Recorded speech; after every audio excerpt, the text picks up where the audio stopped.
This is Nishant Kumar Sharma and you are watching me exactly me. So आज date है 17 मार्च और आज लास्ट डे है हमारे आईटी एग्ज़ाम का प्रिपरेशन के लिए। आज आखिरी दिन है, तो जिन्होंने कुछ भी नहीं पढ़ा है उनके लिए this is the last chance कि अपना स्कोर वो बढ़ा सकते हैं। एंड आईटी के लिए एक दिन काफ़ी होता है। पता नहीं क्यों सीबीएसई ने इतने दिन दिए, मैंने तो 7 ही दिन कुछ पढ़ा ही नहीं है। आज के आखिरी दिन में मैं पढ़ने वाला हूँ जम के, और उसके लिए मैंने स्ट्रैटेजी बनाया है और वही शेयर करने आया हूँ मैं आप सबके साथ।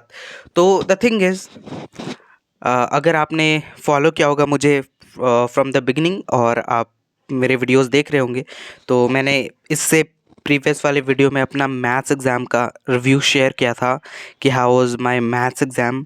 तो अगर आपने वीडियो देखा होगा तो आपको पता होगा कि मेरे साथ क्या हुआ। तो उसके वजह से IT is the last chance जिससे मैं अपना स्कोर बढ़ा सकता हूँ। तो इसमें मैं हर कुछ करने वाला हूँ जो मुझे इंश्योर करेगा 50 आउट ऑफ 50 लाने में, क्योंकि आईटी का एग्ज़ाम 50 आउट ऑफ 50 होता है। तो द थिंग इज़, उसके लिए मुझे हर कुछ पढ़ना होगा, हर एक यूनिट को काफ़ी कॉन्साइजली इम्पॉर्टेंट टॉपिक्स पढ़ने होंगे, और उसके लिए मैंने एक स्ट्रैटेजी बनाई है। और चैटजीपीटी में मैं गया और मैंने बोला 80-20 rule, you all know that. तो 80-20 रूल से मैंने एक पीडीएफ बनाया है और उसको मैं 5-5 मिनट में वो 5 मिनट में रिवाइज़ हो जाता है। बस एक बार आपको स्क्रॉल डाउन करना है, देखना है, स्क्रॉल डाउन करना है, देखना है। ठीक है, तो उस तरह मैंने बनाया है। You can also make from ChatGPT, अगर आप यूज़ करते हो, अगर आता होगा यूज़ करना। तो द थिंग इज़, अब वो टाइम नहीं रह गया। एक दिन में आपकी पूरा हर एक यूनिट पढ़ोगे, एम्प्लॉयबिलिटी स्किल के हर यूनिट को पढ़ोगे, हर एक टॉपिक को पढ़ने का टाइम नहीं रह गया है। तो अब इम्पॉर्टेंट टॉपिक्स पढ़ना होंगे, क्योंकि आईटी में बहुत सारे टॉपिक्स हैं और किसे पढ़ना है किसे छोड़ना है, दिस इज़ वेरी क्लटर्ड, वो समझ नहीं आता है। तो वो चैट जीपीटी में आप छोड़ दो और वहाँ पे लिखो कि 80-20 रूल के हिसाब से एक पीडीएफ बनाओ जिसमें सारे टॉपिक्स आ जाए, इंपॉर्टेंट टॉपिक्स, और सिर्फ उन टॉपिक्स का रिवीजन करो। और पूरे साल तो पढ़ा ही होगा। प्री बोर्ड दिया है, प्री बोर्ड दिया है, हाफ ईयरली दिया है, मिड टर्म दिया है, तो पता ही होगा क्या आता है आईटी में, किस तरह के क्वेश्चंस आते हैं। और इतना करके फिर पीवाईक्यू लगाएंगे 5 साल के। जितना भी मिलता है पीवाईक्यू, सारे पीवाईक्यू लगाने होंगे। और लास्ट में एक सैम्पल पेपर, जो सीबीएसई, जैसे सीबीएसई ने 2 सैम्पल पेपर रिलीज़ किया था, तो उसमें से एक सैम्पल पेपर लगाओ, that's enough to score 50 out of 50 in IT. बस थोड़ा सा सेंस ऑफ माइंड रखना होगा वहाँ पे, क्योंकि अब तो सीबीएसई थोड़ा सा हाई लेवल क्वेश्चन पूछ रहा है। तो आप कितना भी पढ़ के जाओगे, अगर आपको क्वेश्चन समझ नहीं आ रहा है, आपके दिमाग में आंसर है कि यू नो द थिंग, जो उस आंसर में उस क्वेश्चन का आंसर होगा, बट आपको क्वेश्चन समझ ना आने के कारण आप वो आंसर नहीं लिख पाते हो, दैट इज़ फिर वो अलग ही प्रॉब्लम हो जाता है कि आपको आंसर आते हुए भी आप आंसर लिख नहीं पाते हो। तो दैट इज़ डिफरेंट थिंग। तो बस यही रहने वाला है स्ट्रैटेजी। तो वन लाइनर और कंसाइजली मैं ये बता दूँ कि सबसे पहले हम इम्पॉर्टेंट टॉपिक्स का रिवीजन करेंगे। दूसरा थिंग इज़, रिवीजन के साथ साथ हम हर एक टॉपिक का एक एक क्वेश्चन करेंगे। You can also ask from the chat GPT about every units question, वो भेज देगा, वो उससे आप प्रैक्टिस कर सकते हो। टू थिंग्स हो गया, पहला इंपॉर्टेंट टॉपिक्स रिवीजन, दूसरा इंपॉर्टेंट टॉपिक्स का रिवीजन के साथ साथ उससे रिलेटेड क्वेश्चंस, तीसरा PYQ, and fourth is sample paper. So ये 4 थिंग में you are ready to score 50 out of 50, ऐसा मेरा मानना है। आपका strategy can be different, but this could be very useful. तो if you want to score 50 out of 50, it can help.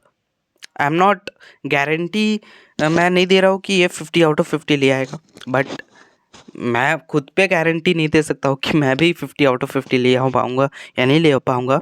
But ये जो स्ट्रैटेजी है काफ़ी यूज़फुल है और वेल ट्राइड है। मैंने इसको अपने प्री बोर्ड में ट्राई किया था। हर सब्जेक्ट में मेरे उतने अच्छे मार्क्स नहीं आए थे, बट आईटी में मेरे 95 आए थे थ्रू दिस। और मैं सैम्पल पेपर भी लगाता हूँ। जब भी मैं वो जो PDF 80-20 रूल वाला, उससे जब भी मैं रिवीजन करता हूँ और मैं क्वेश्चन पेपर लगाता हूँ किसी का भी, मतलब IT का, तो मोर देन 45 आ ही जाता है मेरा। मतलब 50 मार्क्स वाले पेपर में मोर देन 45 आ ही जाता है। तो देखते हैं बोर्ड में क्या होता है। अब board is unpredictable but topics are predictable, कि किस टॉपिक से आते हैं questions, and most of the questions आते हैं। तो this can be a strategy for only one day, क्योंकि you have only 24 hours and you can't use full 24 hours. खाना है, सोना है, बहुत कुछ करना है, तो उसमें आप 20 आवर्स दे दो, 4 घंटे आप एक्स्ट्रा एक्टिविटीज़ को दो, तो 20 घंटे पढ़ो और you can score 50 out of 50। 20 hours is enough. और आई थिंक कि अगर जिसने ये 7 दिन भी पढ़ा होगा, तो ऐसा थोड़ी पढ़ा होगा कि 10 घंटे डेली, IT में इतना कौन पढ़ता है, तो 1-2 घंटे डेली किसी लाइव सेशन में चल गए हैं, तो वो मिला जुला कर भी 20-30 आवर ही हो जाता है। तो आप जितना एक दिन में पढ़ रहे हो, उन्होंने 7 दिन में पढ़ा है, तो दैट इज़ डिफरेंट थिंग। और एक चीज़ मुझे पूछना था कि तुम सब ने बताना कमेंट सेक्शन में कि तुमने कौन कौन से बुक यूज़ किए हैं IT के। देखते हैं किस किस का बुक मैच होता है, क्योंकि स्कूल वाले NCERT तो पढ़ाते नहीं IT में, वो अपना ही बुक रिलीज़ कर देते हैं। तो ऐसे मैं बता दूँ कि मैंने कोई बुक लिया नहीं है, और ना ही मैंने 9 में लिया था और ना ही मैंने 10th में लिया है, क्योंकि मेरे पास PDF है NCERT का, तो मैं उससे पढ़ता हूँ। और एक चैनल है रीडर्स वेन्यू, तो रीडर्स वेन्यू के वीडियोस और NCERT रीड, 2 चीज़ें मैं करता हूँ। तो यही मैंने पूरे साल किया है, और गुड इनफ मेरा प्रिपरेशन है IT में।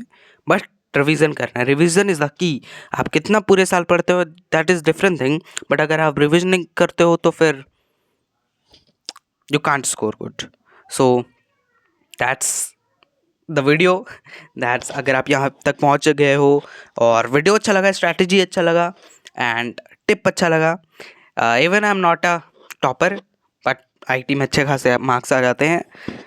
प्रूफ मांगोगे तो अभी तो नहीं, बोर्ड के बाद दिखा देंगे। अब ऐसे नहीं कर सकता, कोई गारंटी नहीं हो सकता, मैं फेल भी हो सकता हूँ, I can't say. So let's give the destiny, let's wait for the destiny, let's wait for the result। And result हमारे हाथ में नहीं है, बट मेहनत हमारे हाथ में, तो let's do hard work. And भले 6 days you have full chill किया है, तो आज आखिरी दिन है क्लास 10th का, अगर IT है तो थैंक यू वेरी मच यहाँ तक पहुँचने के लिए, यहाँ तक वीडियो देखने के लिए, and subscribe to this channel, क्योंकि इस चैनल पे काफ़ी कुछ आने वाला है। बोर्ड के बाद यानी परसों से, कल एग्ज़ाम है हमारा, परसों से व्लॉग्स आने शुरू हो जाएंगे, जिसमें मैं MMA करूँगा और बॉडी ट्रांसफॉर्मेशन करेंगे। आई am not a body builder but I am a fighter. मैं कराटे एक स्पोर्ट्स पर्सन हूँ, तो मैं MMA करता हूँ, और तो उसका व्लॉग मैं डालूँगा। So thank you very much.